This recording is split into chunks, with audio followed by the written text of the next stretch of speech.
अस्सलाम वालेकुम, बिस्मिल्लाहिर्रहमानिर्रहीम। रब्बिश रब्बि सदरी वयस्सिर li amri wahlul 'uqdatam min lisani yafqahu qawli. It's about to here conducting workshop on multiple intelligence. First of all, I would like to break the ice in the class here. I will start with you, ma'am. Excuse me. What's your name? Sorry, I can't hear. Noor Fatma. What are you doing? Yes. Next to you, ma'am. I'm Zoya Fatma. Okay, then you, ma'am. Can you start? Mohammad Taqi Raza. Mohammad Taqi Raza. Okay, we are not going to understand and learn about basic knowledge of multiple intelligence.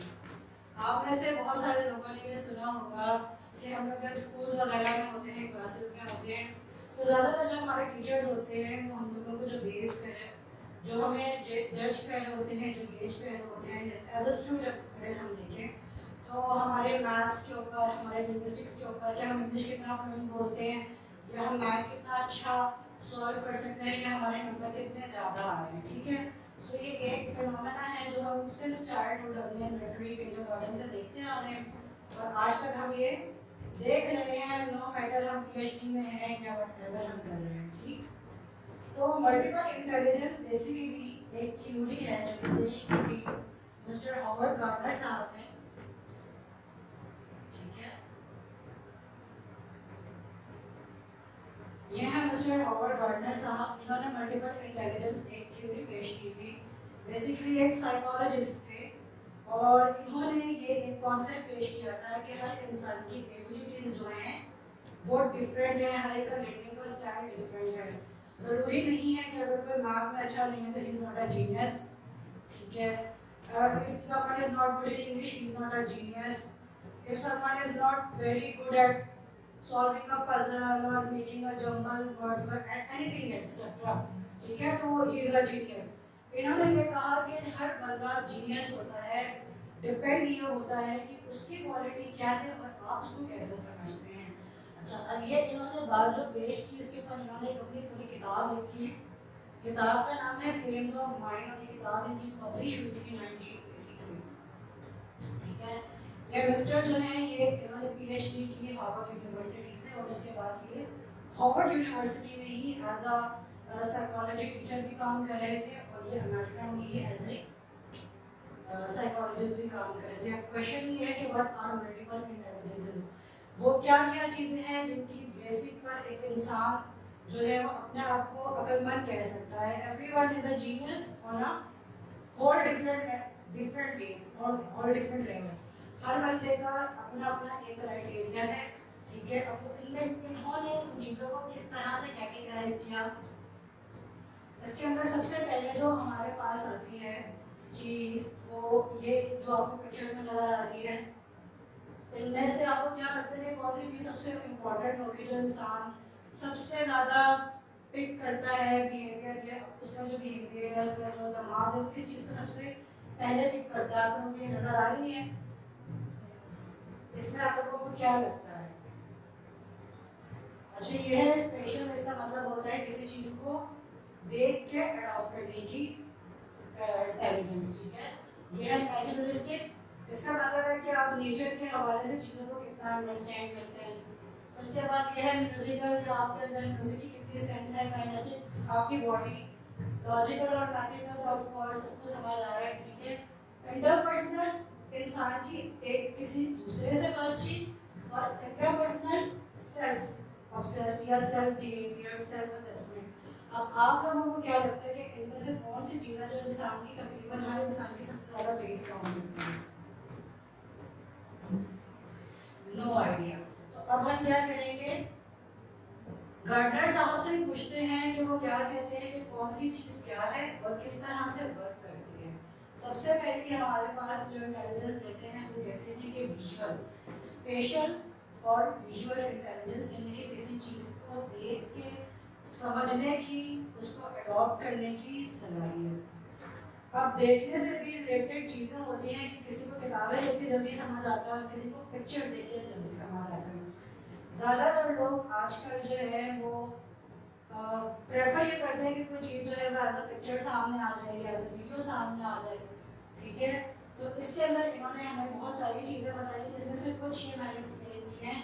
एक तो drawing है, जो लोग देखने में बहुत एक normal देखने में बात नहीं करी, जिनका इंटेलिजेंस देखने में बहुत तेज होता है, वो पिक्चर्स के अंदर छोटी से छोटी डिफरेंसेस को भी और छोटे से भी कलर का जो डायमेंशन का शेड चेंज होता है, डायमेंशन चेंज होता है, उसको हम पिक कर सकते हैं, ठीक है। तो सबसे पहले उनके अंदर आती है ड्राइंग की एबिलिटी। इन लोग ड्राइंग में फाइन आर्ट्स में बहुत तेज होते हैं। सेकेंडली इनके अंदर आती है बिल्डिंग्स। अच्छा, ये बोर्ड की वाली साइड नजर आ रही ग्रीन वाली। इसके अंदर अगर मैं आपसे पूछूं कि अगर किसी के अंदर, बंदे के अंदर ये वाली क्वालिटीज हो, तो वो कौन कौन से करियर चूज कर सकता है? आपके हिसाब से कौन कौन से करियर हो सकते हैं? अगर किसी की ड्राइंग बहुत अच्छी है, अगर कोई चीज़ें देखने में, समझने में, ड्रॉ करने में, उनको बिल्ड करने में बहुत अच्छा है, किसी की इमेजिनेशन पावर बहुत अच्छी है, तो कौन कौन से आपको लगता है कि ऐसे करियर हैं जो इंसान की ज़िंदगी में इस इंटेलिजेंस की बेस पर वो बहुत एक्सेल कर सकता है?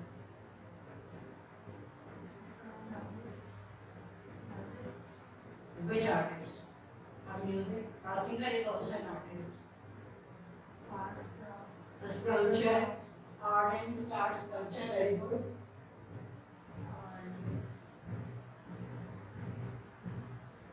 मेरी राइटिंग बहुत खराब है। इसके अलावा एक बहुत बड़ी पिक्चर यहाँ पे बनी है बिल्डिंग की, और एक सबसे मशहूर प्रोफेशन है इंजीनियर, ठीक है।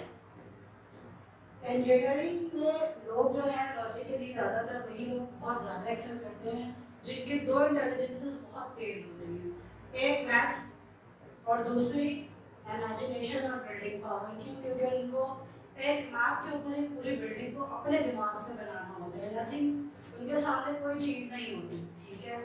उनको हर चीज़ जो है वो अपने दिमाग से बनानी होती है कि भाई ये एरिया होगा, इसको हमने कितना फिट करना है, ये चीज़ यहाँ पे बन सकती है, इसको इस तरह से और मजबूत किया जा सकता है, इस तरह से इसके पैसे कॉस्ट वगैरह सेव किए जा सकते हैं।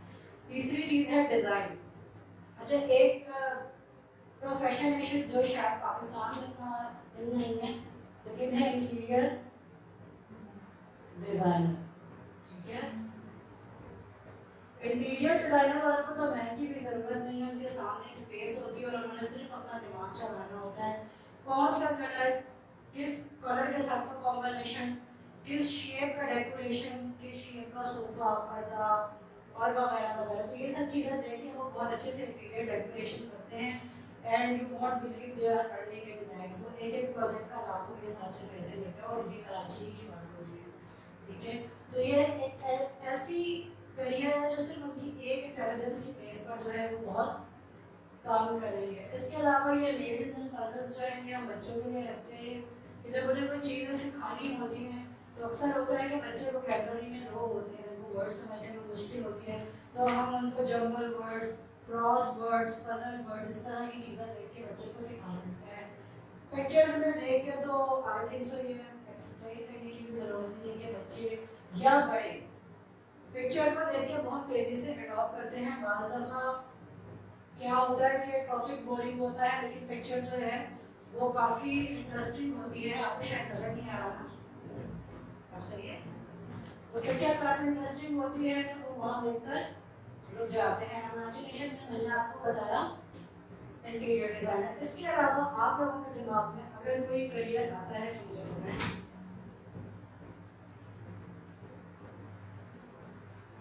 एनीवन? अगर मैं कहूँ cake decorators, chef, cake decorators हैं, शेफ्स हैं, इन तमाम लोगों का काम वैसे ही लोग ज़्यादातर इसी तरह से काम करते हैं कि आपने एक पिक्चर दिखाई और ये बिल्कुल आपको वैसी ही चीज़ बना के दिखा देंगे। तो ये इनका क्या है, इनकी विजुअल इंटेलिजेंस है कि वो चीज़ को देख के समझते हैं कि क्या है। कि नेक्स्ट इंटेलिजेंस जो हमारे पास है वो है लिंग्विस्टिक और वर्बल इंटेलिजेंस। लिंग्विस्टिक और वर्बल इंटेलिजेंस क्या होती है ये आप लोग मुझे खुद भी बता सकते हैं बहुत आसानी से।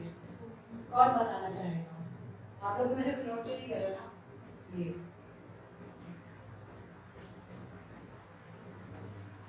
linguistic or verbal intelligence. It is one that IQ level जिसकी बेस पे लोगों को या स्टूडेंट्स को या हम जैसे लोगों को वर्किंग लोगों को गेज किया जाता है कि एक बंदा कितनी तेजी से कोई ज़बान सीख सकता है, ठीक है। जैसे कि हमारे यहाँ पर ये बहुत ही कॉमन फिनोमेना है कि someone is good at English, he is intelligent, he is brilliant, he is Angénieux, इसी, ठीक है। लेकिन ये बात अगर रिसर्च के हवाले से देखी जाए तो ये बात बिल्कुल सही है कि एक ऐसा शख्स जो ज़्यादा से ज़्यादा ज़बानें सीख सकता है और तेज़ी से सीख सकता है वो बहुत जीनियस होता है, उसका आईक्यू लेवल बहुत हाई होता है, ठीक है। अब ये वो लोग जो लिंग्विस्टिक और वर्बल इंटेलिजेंस में बहुत सुपीरियर होते हैं, बहुत एक्सपर्ट होते हैं, इन लोगों की क्या आप लोगों को लगता है कि क्या चॉइसेस होती होंगी, क्या पढ़ते होंगे, क्या करते होंगे?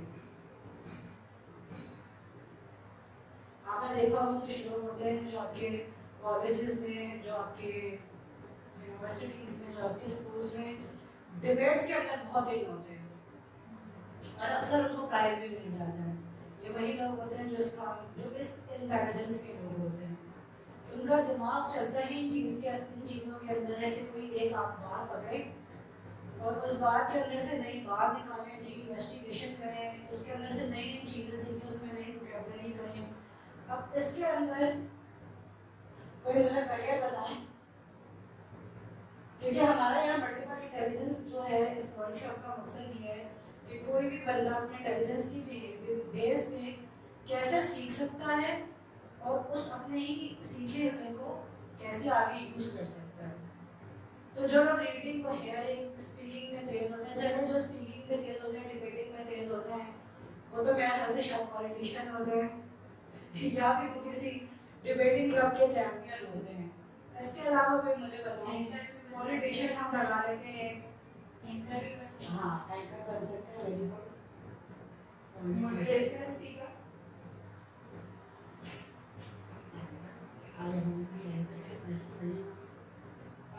Motivational speaker. और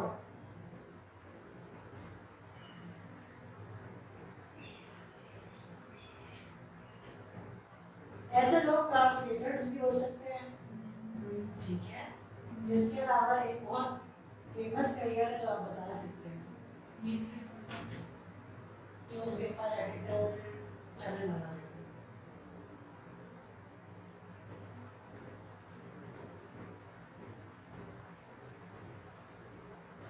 और मैंने अहमद का नाम सुना आप लोगों ने? रज़िया बेगम नॉवेलिस्ट हैं। नॉवेलिस्ट हैं। तो नॉवेलिस्ट और ऑथर लोग जो होते हैं ना, ये लिंग्विस्टिक्स के चैंपियन होते हैं। आप कोई भी नॉवल उठा के देख लो, मतलब कम से कम 2-3 लैंग्वेजेस लाजमी यूज़ की हुई होती हैं। अगर वो उर्दू का नॉवल भी होगा तो उसके अंदर कोई एक बार लाइन पंजाबी की होगी, कोई एक बार लाइन फारसी की होगी और इंग्लिश की 10-12 लाइनें तो यकीनन होंगी उसके अंदर। और बहुत सारे नॉवेलिस्ट, आपको जितना बड़ा नॉवेलिस्ट होगा और जितना वो लिंग्विस्टिक में चैंपियन होगा, आप उसके नॉवल देखेंगे तो जैसे रज़िया बेगम साहिबा के देखें तो वो पश्तो का भी कोई कैरेक्टर डालेंगी, वो एक कैरेक्टर सराइकी का भी डालेंगी, क्योंकि वो जितनी उनको ज़बानें आती हैं ना, वो सब ज़बानों को उसके अंदर शो करा देंगी कि मुझे ये आता है। सिमिलरली उमैरा अहमद साहिबा जो है, इनके अक्सर नॉवल में आपको मिलेगी पंजाबी मिलेगी, टर्किश मिलेगी और बाहर की लैंग्वेजेस ज़्यादा मिलेगी क्योंकि वो यूरोप की कंट्री ज़्यादा घूमी है। तो ये जो लिंग्विस्टिक वाले लोग होते हैं, ये अपनी जो इंटेलिजेंस है वो आपको अपनी राइटिंग्स के ज़रिए और अपनी तकरीरों के ज़रिए आपको बताते हैं। तो वो अपनी तमाम सलाहियतों जो है वो वही यूज़ कर रहे होते हैं, ठीक है। इसके अंदर अगर आप लोगों को और भी कोई बात जहन में आती है, कोई और करियर या कोई चीज़, तो आप मुझे बता सकते हैं। अच्छा, इसके अंदर ये चीज़ लर्निंग के हवाले से हम इसको कैसे देख सकते हैं? रीडिंग ज़्यादातर लोग नहीं करते हैं हमारी पाकिस्तानी सोसाइटी में, ठीक है। ये बहुत शर्मनाक बात है लेकिन एक सच है, ठीक। इसके अंदर राइटिंग, जो लोग रीड नहीं कर सकते वो ऑफ कोर्स राइट तो बिल्कुल भी नहीं कर सकते हैं, ठीक है। तो हमारे यहाँ पर जो कॉन्सेप्ट है वो ज़्यादातर क्या है कि आपने हर चीज़ को जो है ना वो देखना है, ठीक है। तो देख के भी हम चीज़ें सीख सकते हैं और सुन के भी सीख सकते हैं, ठीक। तो ये दो चीज़ें हमारे पास अगर मिक्स हो जाए, हम जैसे लोगों के पास, पाकिस्तानी लोगों के टास्क, तो हमारे पास जो लर्निंग कैपेसिटी है वो बढ़ जाती है। इसी वजह से हमारे स्कूलों में अब जो सिस्टम है वो लोगों को पढ़ाने से ज़्यादा जो है वो इस चीज़ का हो चुका है, वीडियोस दिखाने का। हर चीज़ की वीडियो आ रही है, ABC, अलिफ बे, नाउन प्रोनाउन वॉवेल्स, हर चीज़ की क्या आ रही है, वीडियोस आ रही है, क्योंकि बच्चे जो है वो हमारे पढ़ने से ज़्यादा देखने में बिलीव करने लगे हैं। थर्ड हमारे पास है मैथमेटिकल और लॉजिकल इंटेलिजेंस। मैथमेटिकल और लॉजिकल इंटेलिजेंस अपने नाम से पता चल रहा है कि ये लोग मैथ्स, स्टैट्स, कैलकुलेशन के चैंपियन लोग हैं। अब आप मुझे ये बताएंगे कि इस तरह के जो लोग हैं वो हमारे मुल्क में जो है वो कौन कौन से करियर्स को अडॉप्ट कर सकते हैं। मुझे कोई फेमस पर्सनैलिटी बताएं जिसका लॉजिकल और मैथमेटिकल आईक्यू लेवल जो है वो अब तक का सबसे हाई आईक्यू लेवल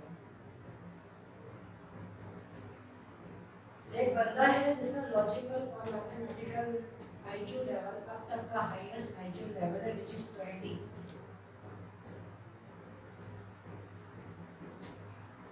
आइंस्टाइन का नाम सुना है सबने? Einstein, he is that person who has the highest logical and mathematical intelligence. अब करियर मुझे आप इसमें बताएं कि हम क्या क्या अडॉप्ट कर सकते हैं।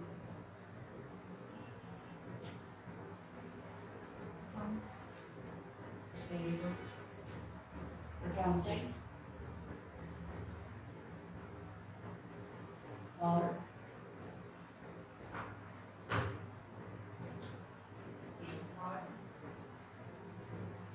इकोनॉमिस्ट के नाम सुने आपने? इकोनॉमिस्ट होते हैं हमारे मुल्क में, ठीक है। इसके अलावा क्रिकेट मैचेस के अंदर जो स्टैटिकल मैचेस आप लोगों ने देखे हैं, वैसे क्रिकेट तो शायद आपने तो देखा नहीं, Yes. उसमें मैथमेटिकल एनालिसिस आ रहे होते हैं सारे। ये एनालिसिस के जितने भी चैंपियन होते हैं ये सारे मैथ स्टैट्स के चैंपियन होते हैं, ठीक है।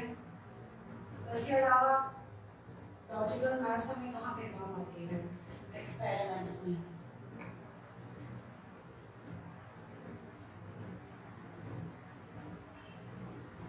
एरियल्स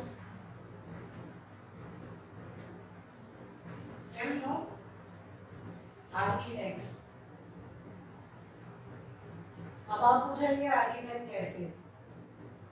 आर्किटेक्ट का काम ये होता है बिल्डिंग की एक एक इंच को सही से बनाना। जब तक कि उसका या मैथमेटिकल पोर्शन अच्छा नहीं होगा वो एक एक इंच की कील को जो है ना वो एग्जैक्ट फिटिंग से नहीं बना पाएगा। तो आर्किटेक्ट्स लोगों का भी मैथ्स का आईक्यू लेवल, मैथ्स का लेवल, मैथ्स की अंडरस्टैंडिंग बहुत हाई लेवल की होनी चाहिए ताकि वो बिल्डिंग जो है वो 5 साल में गिरे ना। ओके, ये कौन है? ये पिक्चर, ये कौन सी हमारी एनर्जी हो सकती है? मैंने शुरू में सबके नाम बताए थे ना सरसरी तौर पर, और अ बर्ड आई व्यू। आपको क्या लगता है ये कौन सी हमारे अंदर जो है इंटेलिजेंस हो सकती है जिसमें इंसान जो है डांस कर रहे हैं और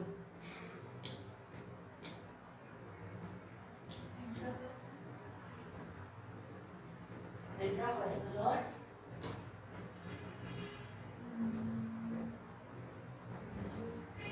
फिजिक्स पढ़ी आपने तुमने?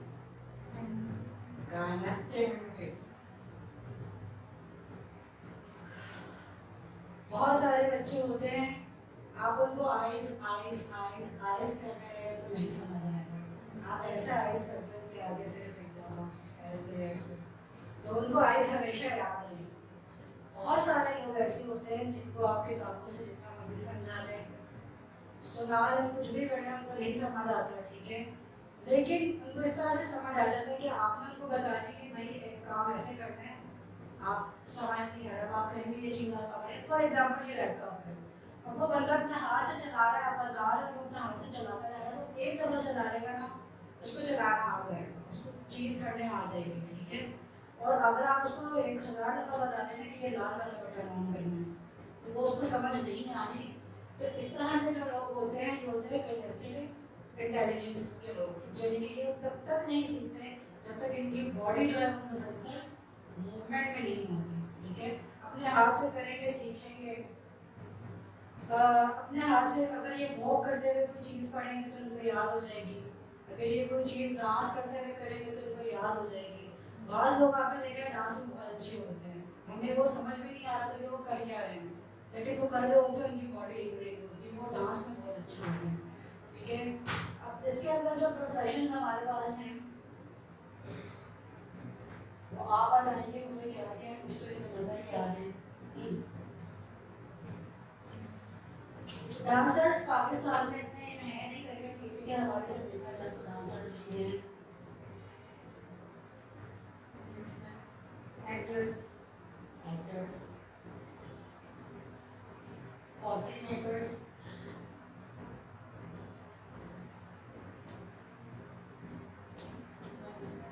सॉरी, बॉक्सर, और स्पोर्ट्स, और स्पोर्ट्स पर्सन।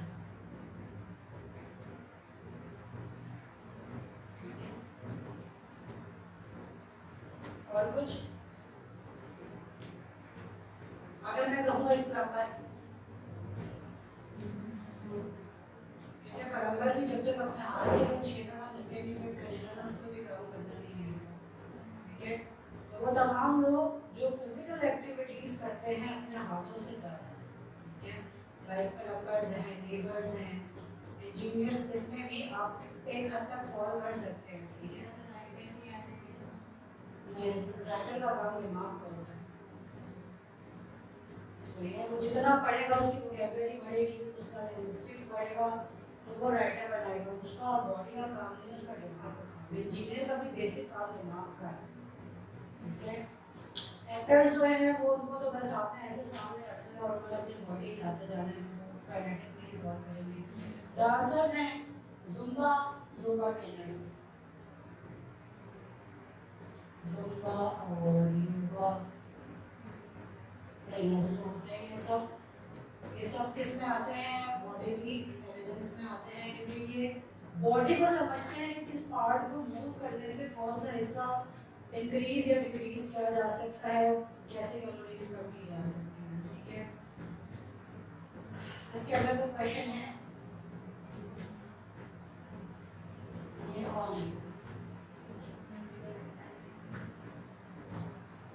म्यूजिकल इंटेलिजेंस, कोई म्यूजिकल आईक्यू वाला बंदा तो बताएं पाकिस्तान में जो बहुत मशहूर है, आतिक असलम के अलावा बताएं,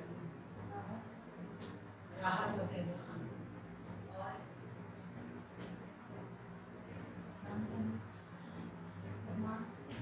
अरमान से नहीं,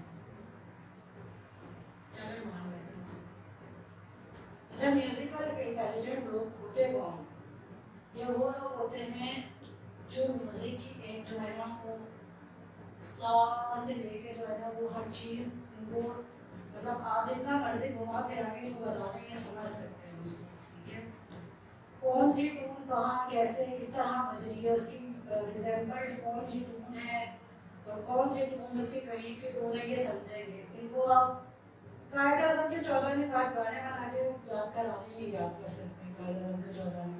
ठीक है, एक एग्जाम्पल में मतलब बता रही हूँ कि आप मैंने कुछ भी याद कराना हो उसको आप बस एक रिदम के अंदर ले आए और वो याद करा रहे हैं। जैसे कि हमारे पास एक बहुत मशहूर चीज़ होती है जो हर एक की ज़बान पे होती है, एक दफ़ा टीवी पे चलने के बाद,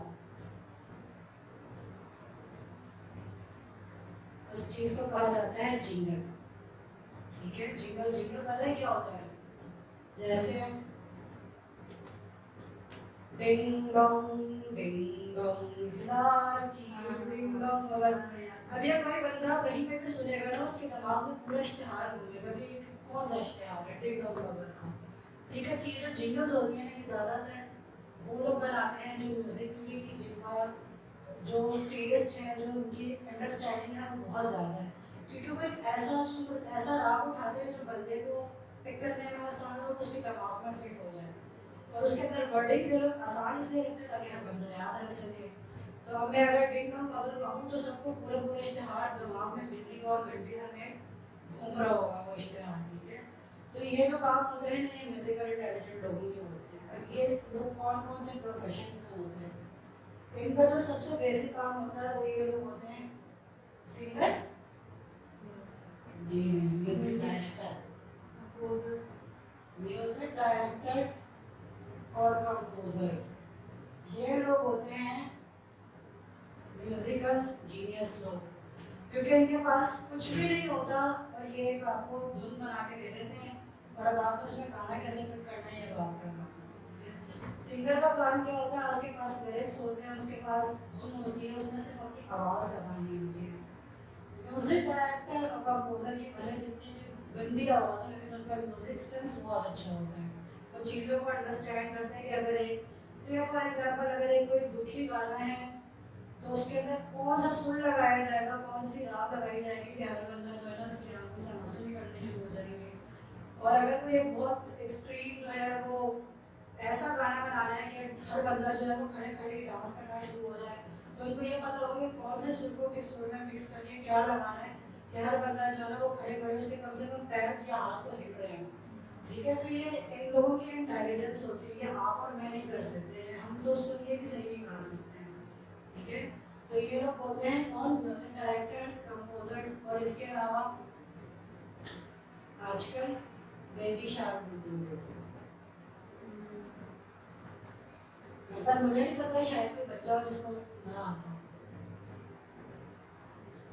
इंटरपर्सनल इंटेलिजेंस पिक्चर से नजर आ रहा है, इंटरपर्सनल इंटेलिजेंस जी सॉरी ग्रुप एक्टिविटीज और कोई इंटरेक्शन। ये लोग बातें करने में मतलब किसी के साथ बात करने में बहुत इजी होते हैं। जैसे कि आप लोगों ने अक्सर लोग देखे होंगे जो किसी से बात इनिशिएट नहीं कर सकते, ठीक है, जो अगर कोई उनसे भी बात करना हो तो वो घबरा जाते हैं, ठीक, तो वो लोग इंटरपर्सनल इंटेलिजेंट तो नहीं होते। इंट्रोवर्ट उनके लिए जो बेसिक वर्ड होता है वो इंट्रोवर्ट होता है, ठीक है। इंटरपर्सनल इंटेलिजेंस वाले जो लोग होते हैं ये ऐसे लोग होते हैं कि सिर्फ अपनी बातों से दूसरे बंदे को, एक फ्रेज यूज होती है शीशे में उतारना, ठीक है, तो ये दूसरे बंदे को जो है ना वो शीशे में उतार सकते हैं सिर्फ बातों से। ऐसे लोग किस काम में बहुत कामयाब होते हैं, सेल्स पर्सन।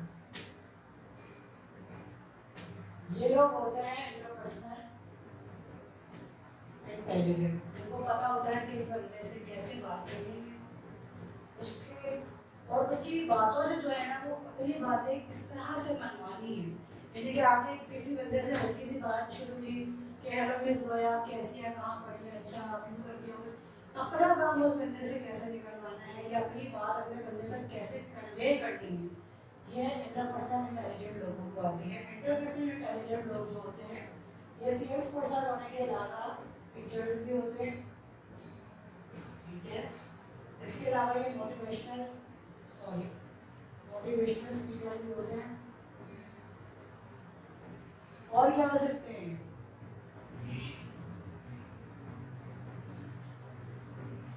इंटरपर्सनल इंटेलिजेंट लोग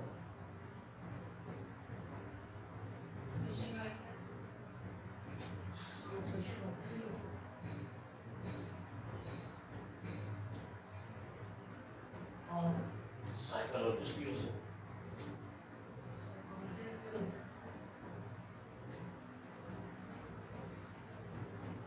they are very good at research work, ठीक है।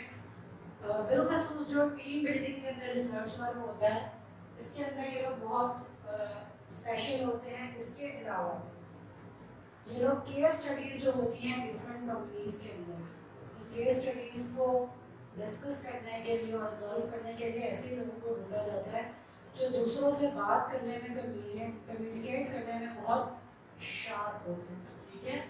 इसके अलावा अगर आपके दिमाग में कोई और चीज आती है तो मुझे बताएं। अच्छा, अब तक किसी का कोई क्वेश्चन? ये कौन है मी? इस पिक्चर से क्या समझ आता है? ब्रेन है और ब्रेन में क्या है? ब्रेन में है मी, यानी कि मेरे दिमाग में सिर्फ मैं हूं। और ऐसे लोगों को हम कहते हैं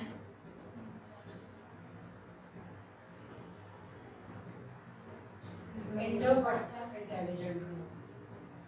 ऐसे लोग ज्यादातर अकेले होते हैं, अकेले रहना पसंद करते हैं, ठीक है, और एक कॉर्नर में बैठे होते हैं, सबको ऑब्जर्व कर रहे होते हैं, सब, ठीक है, लेकिन सोच सिर्फ अपने बारे में रहे होते हैं। इस तरह से कोई मुझे मतलब आपको एग्जाम्पल दे सकते हैं? ऐसे लोग थिंकर्स होते हैं, फिलोसफर्स, ठीक है, ये लोग ज़्यादातर इंटरेक्ट नहीं करते हैं जब तक इनको ज़रूरत ना हो। ये अपने बारे में सोचते हैं और दूसरों के बारे में सोच के भी अपने ही बारे में सोचते हैं।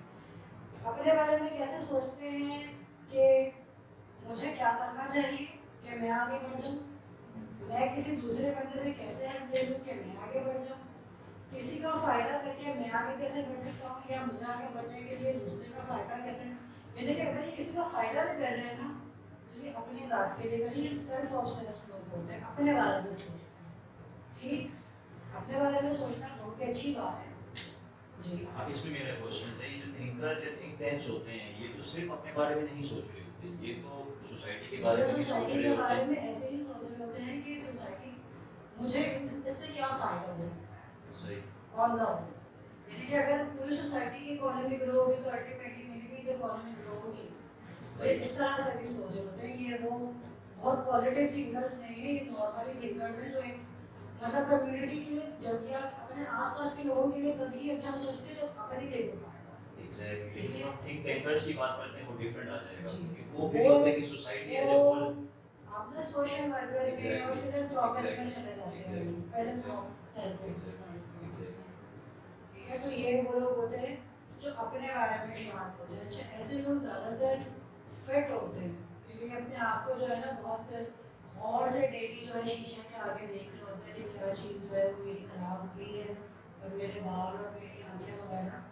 तो ये इस तरह के लोग जो होते हैं ज़्यादातर एक कोने में बैठ के काम करने वाले लोग होते हैं, ठीक है। इस जो है इंटेलिजेंस को हम क्या कहेंगे, इस पॉजिटिव सेंस में लेंगे, हम उसको नेगेटिव सेंस में लेंगे? इसको एक हद तक पॉजिटिव सेंस में ले सकते हैं, सिर्फ तब तक जब तक आप अपना फायदा तो करें लेकिन किसी का नुकसान नहीं करें। लेकिन ऐसे लोग जो सिर्फ अपने बारे में सोच रहे होते हैं उनको एक सेल्फिश के माना में दिया वो जाता है। सेल्फिश होते हैं, एग्जैक्टली डीमोरल वैल्यू है, ठीक है। ये वो लोग अपने बारे में सोचे, अच्छा सोचे, और अपने आसपास के लोगों के बारे में अच्छा सोचे, दैट्स कॉल्ड इंटेलिजेंस, कि मुझे भी फायदा हो और उससे भी किसी को फायदा हो, ठीक है, या किसी को भी फायदा हो तो उससे मुझे भी फायदा हो, तो give and take in positive way. किसी का नुकसान करना है या किसी को गिरा देना है या किसी को पीछे का गेम देना है तो वो इंटेलिजेंस नहीं है, वो सेल्फिश है। ये हमारे पास लास्ट इंटेलिजेंस है, नेचुरलिस्टिक इंटेलिजेंस।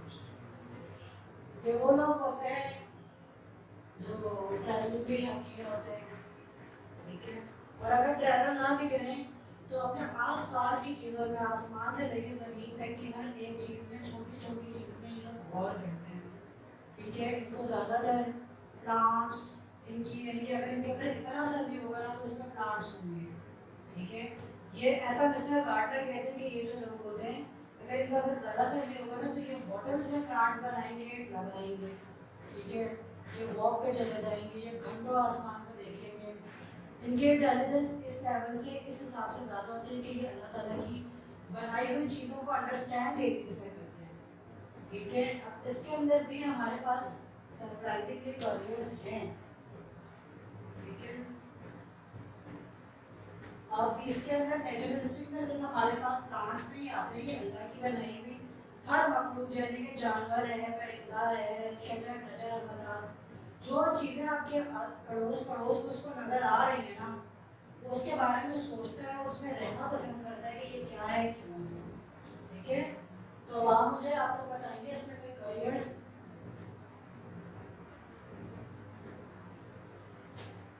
इस करियर के लोगों में शायद आ सकते हैं, पॉलिटिक्स में, और वर्बल लिंग्विस्टिक में आते हैं फार्मर्स।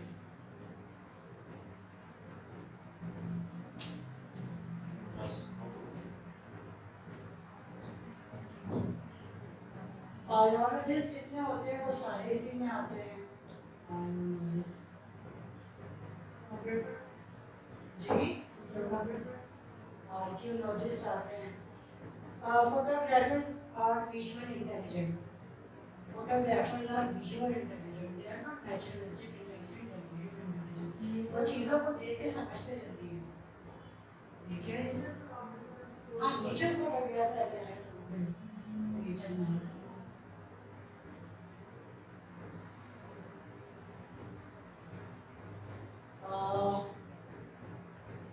बॉटनी का जो पूरा सब्जेक्ट है, साइंस है, वो ये नेचरलिस्टिक इंटेलिजेंस के ऊपर है। ठीक है? Any question do you have?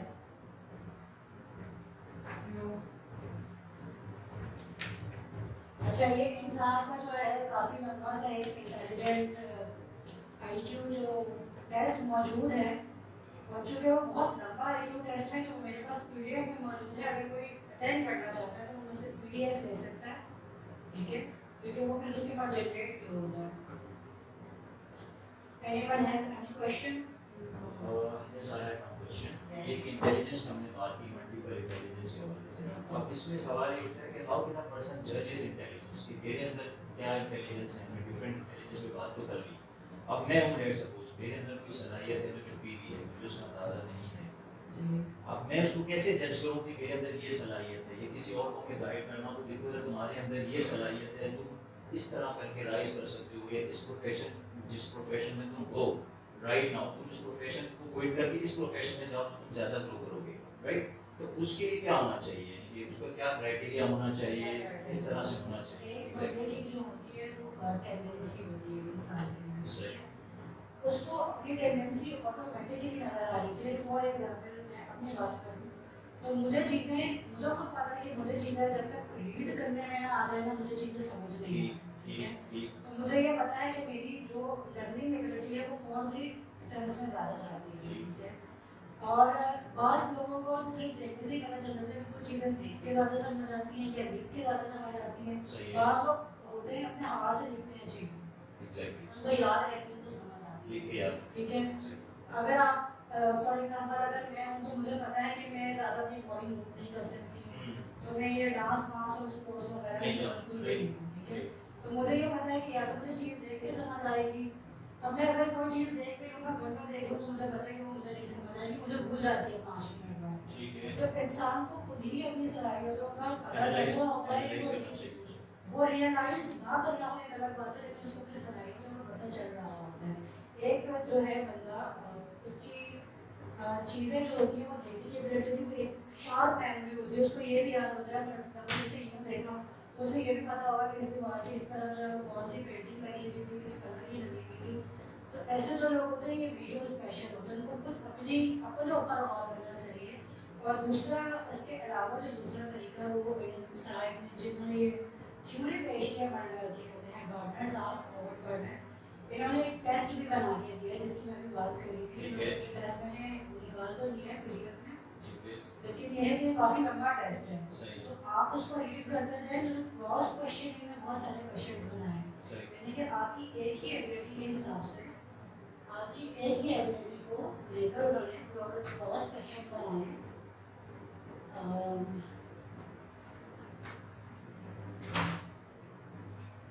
इनका नाम है हॉवर्ड गार्डनर।